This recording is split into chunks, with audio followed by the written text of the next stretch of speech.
What's up, guys? So Mercedes-Benz Malaysia contacted me a couple of days and said, hey bro, it's Diwali, do you want to come and drive our car and keep it for the duration of Diwali? So of course, man, who wouldn't want a Mercedes for Diwali, right? And so went and picked it up today. They passed me this E300.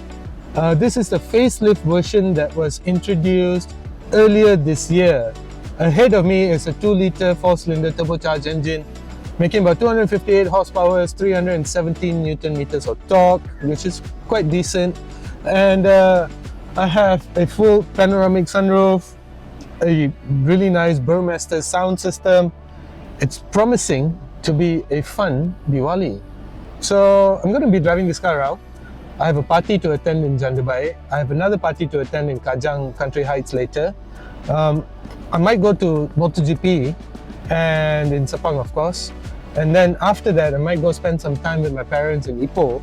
And I'm going to do it all with this car. So I'm going to be I'm going to be bringing you my review of the E300. And as far as first impressions go, it looks fun. Let's do this. I'm off to eat some mutton.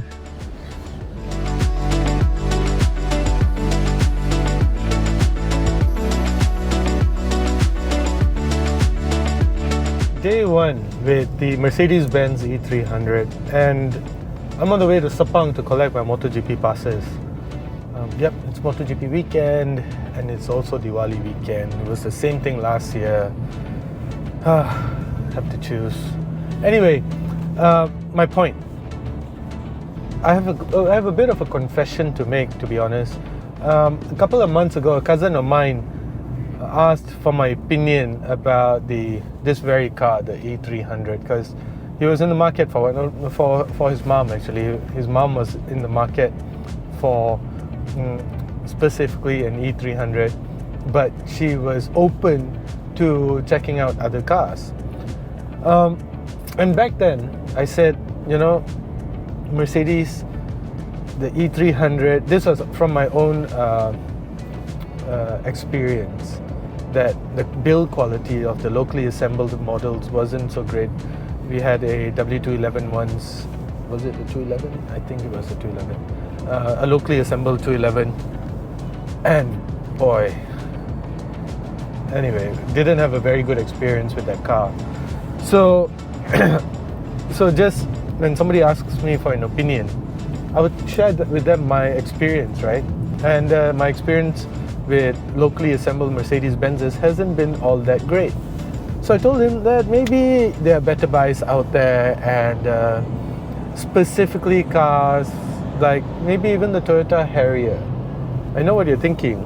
Why Toyota Harrier, Mercedes-Benz E300, Toyota Harrier, what are you thinking? But the Harrier is a great car. It's a nice interior, it feels well built. It's down on power, yes, it's a little lethargic and such, but it's good, especially for somebody on the older side of the age spectrum. With its taller ride height and such, I thought the Harrier would suit my auntie really well. But they had a higher budget, so even the Lexus RX and the Lexus NX was in contention. I love the new generation Lexuses, the NX and the RX. I absolutely adore them. They're such nice cars. But they went on and bought the E300 anyway, and they're quite happy. And today I understand why. Because it's actually quite a nice car. It's not a bad car. I don't like the trimming in these locally assembled Mercedes-Benzes. They just feel, listen to this.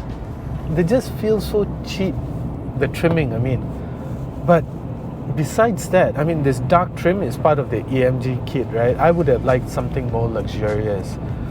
But I can't remember the last time Mercedes-Benz Malaysia allowed you to choose the elegance, the classic, or the avant-garde line. Those days are long gone. Now, you either buy a parallel imported Mercedes-Benz or you buy the locally assembled one, in which case you only get the AMG line for the E-Class. Unfortunate, but true.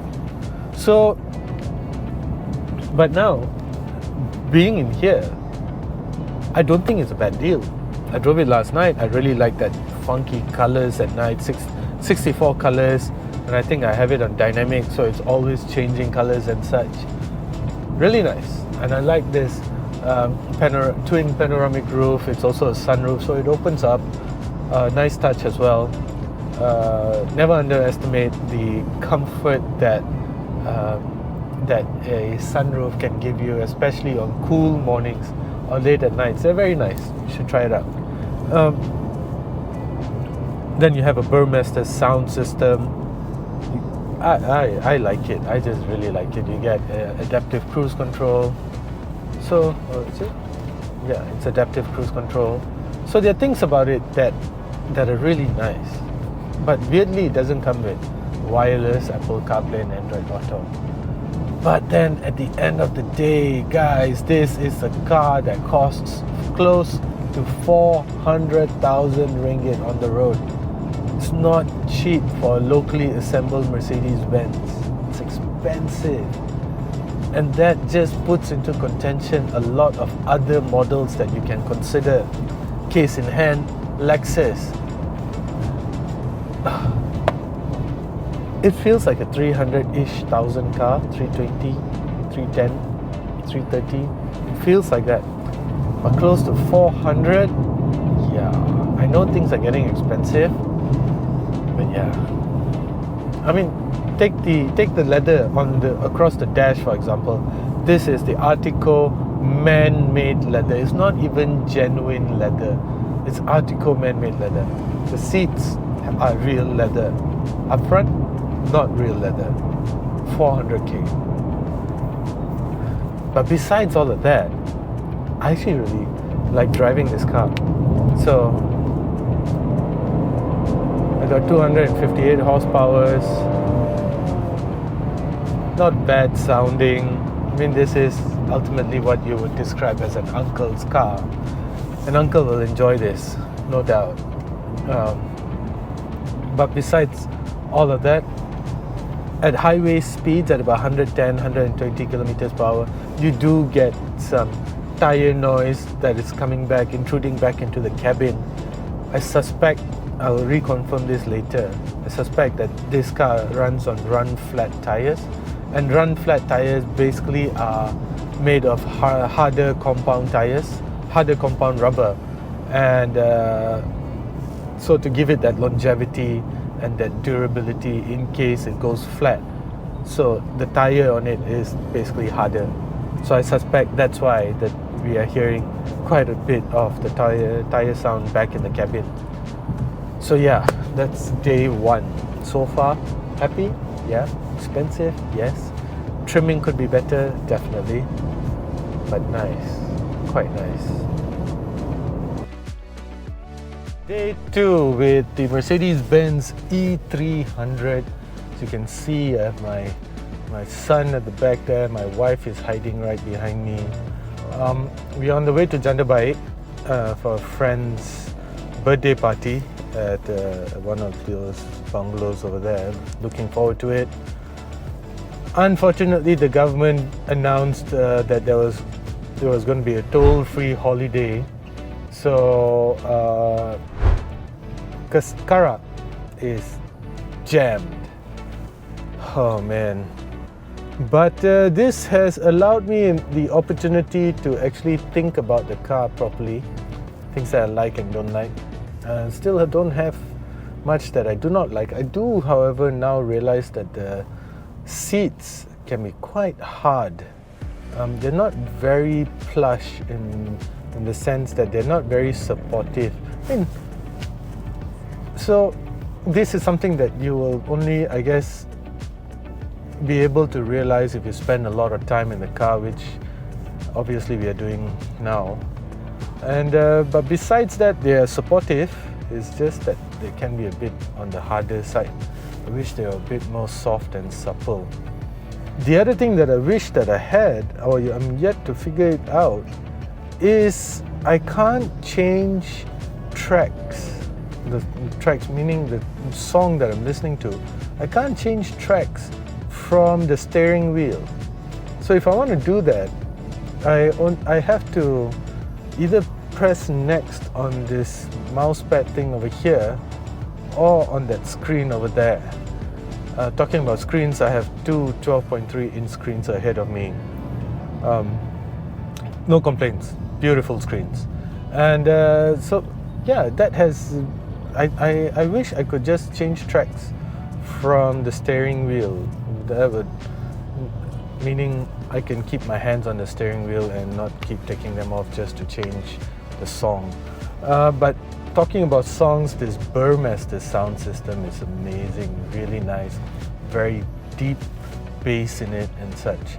Other than that, space is good. Space is typically E-Class. I got my son in a baby seat, which is actually one, I realized the other thing that I want to talk to you about is this ISOFIX mounts. Now this is something that is common among all Mercedes-Benzes. For you to access those ISOFIX mounts, you have to remove these caps, which is okay. But the thing is, I'm sure I will lose them. If I own this car, I will have to take them out and store them somewhere safe. And this, knowing Mercedes, this would probably cost a few hundred or at least 1,000, deep hundreds or shallow thousands for sure. You know, for each child seat there are 2 caps over here. So yeah, I'm a bit nervous about losing this. So I do like the BMW ISOFIX caps though. They're just like some rubber things that which you press inside. So there's no removing any caps of what. It's great. I mean, it's very accessible, those ISOFIX mounts. I do have to give them that. But yeah, these caps, 100% gonna lose them, man. So yeah, that's my update with the Mercedes-Benz E300. I still got another like 45 minutes to go in this traffic. Oh my god. Anyway, I'll be back.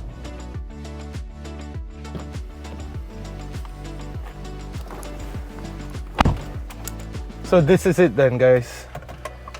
Diwali 2023 is officially over and my time with the E-Class is officially over as well. I need to go and return the car. Just some observations and such. Of course, as I've said already, that the new E-Class, the E300 actually is not exactly new, has been very impressive, much more impressive than what I initially thought it would be. I got over the interior shortcomings, so to speak, the ones that I was complaining about, this lack of quality and such.